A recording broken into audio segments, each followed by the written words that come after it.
Hello students, welcome. आज हम देखेंगे टेक्स्ट एक्सप्लेनेशन। ठीक है, तो इस टेस्ट में जो आपको 10 क्वेश्चंस पूछे गए थे, 10 क्वेश्चंस, उसमें कुछ क्वेश्चंस इसके पहले भी पूछे गए हैं। अगर आप इसके पहले हुई टेस्ट को अच्छे से सॉल्व कर रहे हैं, फॉलो कर रहे हैं, तो इसके भी क्वेश्चंस आपको आसानी से कुछ सॉल्व हुए ही होंगे। ठीक है, फिर भी देख लेते हैं। देखो, पहला क्वेश्चन है, a hydrocarbon contain 80% carbon and 20% hydrogen, its empirical formula. ये नीचे दिए हुए हैं 4 ऑप्शन। अब ये क्वेश्चंस इसके पहले हो गया था। ठीक है, देखो 80% कार्बन और 20% ऑफ हाइड्रोजन, अगर इसका हम रेशो बनाते हैं तो 80 डिवाइड बाई 20, इसका रेशो क्या आएगा 4/1। तो कुछ ऐसा ही रेशो यहाँ पर एम्पिरिकल फार्मूले का होना चाहिए, जैसे कि CH, CH2, CH3 और CH4। इसमें से CH3 अगर देखते हैं तो कार्बन का यहाँ पर एटॉमिक मास 12 डाल्टन और हाइड्रोजन का यहाँ पर 1 होता है। 3 हाइड्रोजन है तो 3 होगा। अगर इसका हम रेशो बनाते हैं 12:3, तो क्या आएगा 12/3 = 4/1। मतलब ये रेशो इस रेशो से मैच करेगा। तो यहाँ पर करेक्ट ऑप्शन क्या होगा, empirical formula is CH3। Okay, इस तरीके से मिलेगा। अब नेक्स्ट क्वेश्चन देखो, formation of 5 oxides of nitrogen. यहाँ पर नाइट्रोजन के 5 ऑक्साइड्स दिए हुए हैं और पूछा है कि is according to the law of, यहाँ पर 4 लॉ भी उन्होंने बताया। अब थोड़ा उस ऑक्साइड्स की तरफ देखो, वहां पर क्या है, नाइट्रोजन ऑक्सीजन के साथ में 5 ऑक्साइड्स फॉर्मेशन कर रहा है। तो यहाँ पर हमने नंबर ऑफ कंपाउंड बनते वक्त कौन सा लॉ देखा था, लॉ ऑफ मल्टीपल प्रोपोर्शन में हमने देखा था कि when 2 elements combine with each other reacts with each other gives the 2 और मोर देन 2 कंपाउंड। जब 2 एलिमेंट कंबाइन होकर 2 या 2 से ज़्यादा कंपाउंड बनाते हैं, उन 2 एलिमेंट्स में से कोई एक एलिमेंट दूसरे एलिमेंट्स के साथ इस तरीके से रिएक्ट होता है कि वो एक सिंपल रेशो बनाता है। तो यहाँ नाइट्रोजन के साथ जो ऑक्सीजन रिएक्ट हो रहा है, this oxygen bear a simple ratio with nitrogen and that's why this law is the multiple proportion. तो यहाँ पर मल्टीपल प्रोपोर्शन लॉ अप्लाई होता है। ठीक है, नेक्स्ट है, by the chemical combination of 2 grams of hydrogen and 16 gram of oxygen. तो hydrogen और ऑक्सीजन जो है ये रिएक्ट होके 18 ग्राम्स ऑफ वाटर का फॉर्मेशन कर रहे हैं। ओके, तो hydrogen combine with oxygen, that means half moles of oxygen gives 1 moles of water. अब यहाँ पर ये मोल के बारे में हुआ, ठीक है, लेकिन यहाँ क्या दिया, उसका एटॉमिक मास दिया हुआ है। तो 2 हाइड्रोजन्स का यहाँ पर एटॉमिक मास कितना, 2 ग्राम। ऑक्सीजन एक ही लग रहा है, उसका एटॉमिक मास है 16 ग्राम और यहाँ पर हो रहा है 18 ग्राम। ठीक है, ग्राम में दिया है, सॉरी ग्राम में दिया है, तो हम इसको क्या कहेंगे, 1 मोल्स के लिए बोलेंगे। ठीक है, this is the molar mass of hydrogen for 1 mole, molar mass of oxygen atomic state for 1 मोल, और ये होगा 1 molar mass of 1 mole of water. Total कुल मिला के कितना होगा, ये 18 ग्राम होगा। और यहाँ पर भी क्या बन रहा है, 18 ग्राम बन रहा है। इसका मतलब रिएक्टेंट साइड में जितना मास यूज हो रहा है उतना ही प्रोडक्ट साइड में भी बन रहा है। तो मास यहाँ पर क्या हुआ, कांस्टेंट या कंजर्व। तो केमिकल रिएक्शंस में mass does not created not destroyed. Okay, ये कंजर्व होता है। तो दिए हुए 4 ऑप्शन में से पहला जो ऑप्शन है, that's a law of conservation of mass, ये यहाँ इसका करेक्ट ऑप्शन होगा। That's a law of conservation of mass. यहाँ पर मास कंजर्व हो रहा है, रिएक्टेंट साइड और प्रोडक्ट साइड में जो मास है वो क्या मिल रहा है, सेम मिल रहा है। ठीक है, नेक्स्ट क्वेश्चन है 4th, how many molecules in 44 grams of CO2। ग्राम में दिया, इसका मोलर मास होगा। तो कार्बन डाइऑक्साइड का मोलर मास यानी 1 मोल्स ऑफ कार्बन डाइऑक्साइड कितना होना चाहिए, कार्बन का मोलर मास अगर देखा जाए तो 12 ग्राम होगा और ऑक्सीजन का यहाँ पर मोलर मास होगा 32 ग्राम। तो टोटल कितना हो गया, यहाँ पर 44 ग्राम हो गया। ओके, अब 44 ग्राम्स मतलब कितना हुआ, 1 मोल्स ऑफ कार्बन डाइऑक्साइड। तो पूछा क्या यहाँ पर पूछा हाउ मेनी मॉलिक्यूल्स। अब 1 मोल ऑफ सब्सटेंस में कितने मॉलिक्यूल होते हैं, 6.022 इंटू 10⁻23 मॉलिक्यूल। तो 44 ग्राम्स ऑफ कार्बन डाइऑक्साइड में इतने मॉलिक्यूल्स होंगे। अब यहाँ जो 4 ऑप्शंस दिए हैं उसमें से बी ऑप्शन जो है अप्रोक्सीमेट 6 इंटू 10⁻23, तो अप्रोक्सीमेट वैल्यू इसकी क्या होगी, 6 इंटू 10⁻23। तो करेक्ट ऑप्शन बन जाएगा B. Okay, next question, mass of oxygen gas contain. अब यहां पर ऑक्सीजन गैस का कुछ मास होगा और उसमें कितने मॉलिक्यूल्स प्रेजेंट है, 3.011 इंटू 10⁻23 मॉलिक्यूल। ठीक है, अब पूछा है कि मॉलिक्यूल्स विल बी, यानी इस मास ऑफ ऑक्सीजन गैस में इतने मॉलिक्यूल्स है तो उसका मास कितना होगा, 8 ग्राम, 16 ग्राम, 32 ग्राम से 64 ग्राम।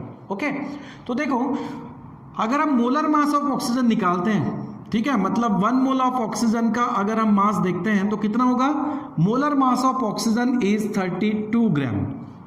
ठीक है, अब 1 मोल ऑफ ऑक्सीजन में एटम्स मॉलिक्यूल होंगे 6.022 इंटू 10 टू द पावर 23। तो इसका मतलब ये हुआ कि 32 ग्राम्स ऑफ ऑक्सीजन में इतने मॉलिक्यूल होते हैं। लेकिन प्रॉब्लम में दिया कितना है, 3.011 इंटू 10 पावर 23। अब इस नंबर को इस नंबर के साथ कंपेयर करके देखो क्या दिखाई दे रहा है, बिल्कुल इसका एग्जैक्टली हाफ नंबर वो है 3.011। तो ये अगर 1 मोल ऑफ ऑक्सीजन के लिए है तो वो किसके लिए होगा, हाफ मोल। अब 1 मोल ऑफ ऑक्सीजन का मास यहाँ पर 32 ग्राम बोल रहे हैं मोलर मास, तो इतने मॉलिक्यूल्स के लिए मोलर मास बिल्कुल क्या होगा, इसके आधा होगा। तो 32 डिवाइड बाय 2, 32 डिवाइड बाय 2 कितना होगा, 16। तो यहाँ पर करेक्ट ऑप्शन क्या होगा, बी। ओके, चलो नेक्स्ट क्वेश्चन है, 1 DM cube volume is equals to how much CM cube. नीचे दिए हुए हैं सीएम क्यूब्स में वैल्यू। अब हमें डीएम क्यूब का सीएम क्यूब में कन्वर्शन करना है। 1 डीएम क्यूब का मतलब होता है, डी मतलब डेसी, डेसीमीटर क्यूब। तो कितना होता है, deci means 10 to the power -1, but cube में है तो इसका क्यूब करोगे।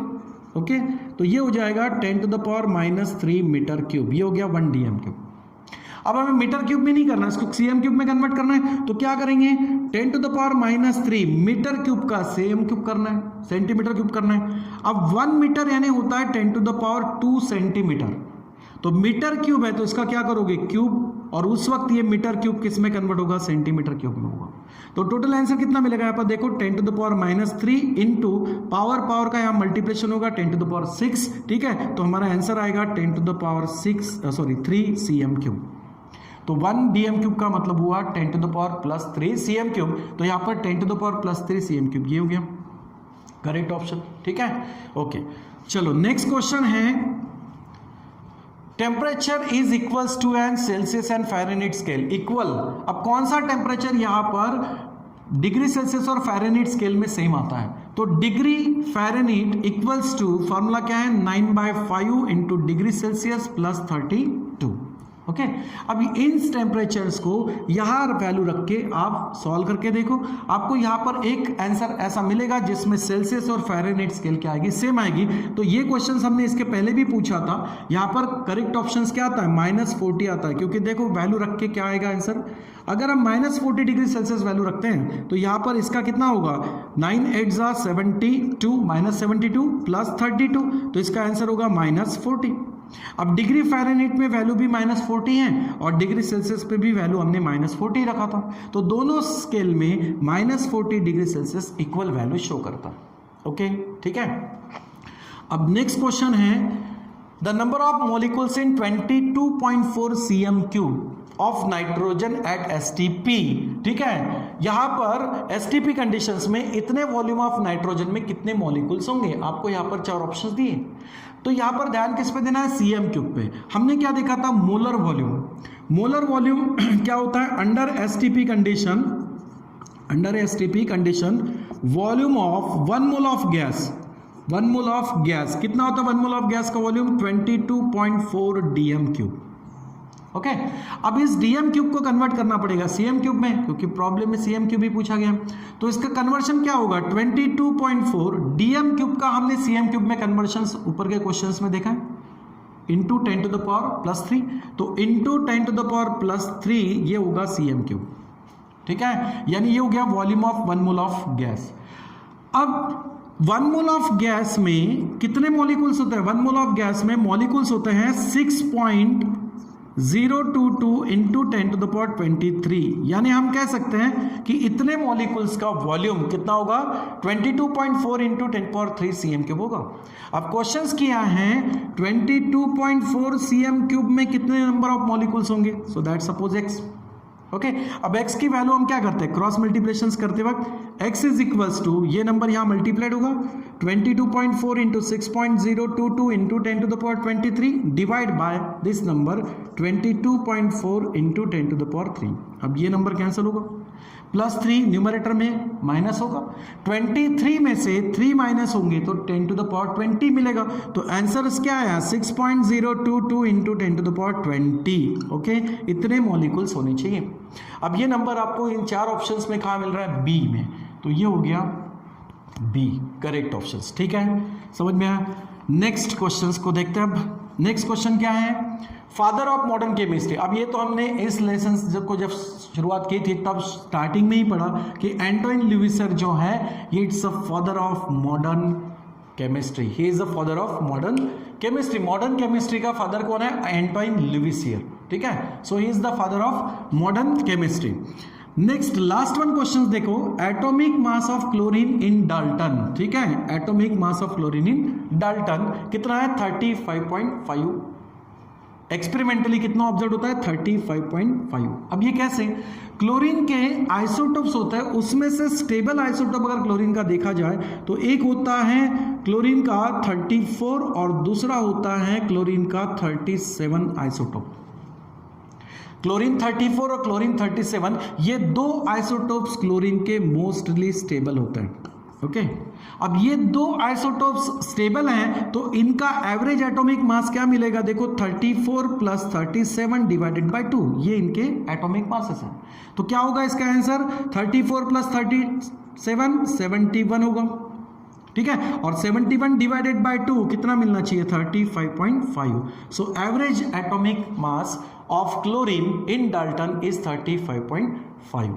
ओके, तो इस तरीके से ये 10 क्वेश्चंस यहाँ पर सॉल्व होते हैं। ठीक है, अब नेक्स्ट टेस्ट को भी प्रिपेयर रहते हो, क्या करना है आपको, पिछली बार इसके पहले जितने भी टेस्ट हुए हैं उसको अच्छे से आप प्रिपेयर करो। ठीक है, चलो थैंक यू।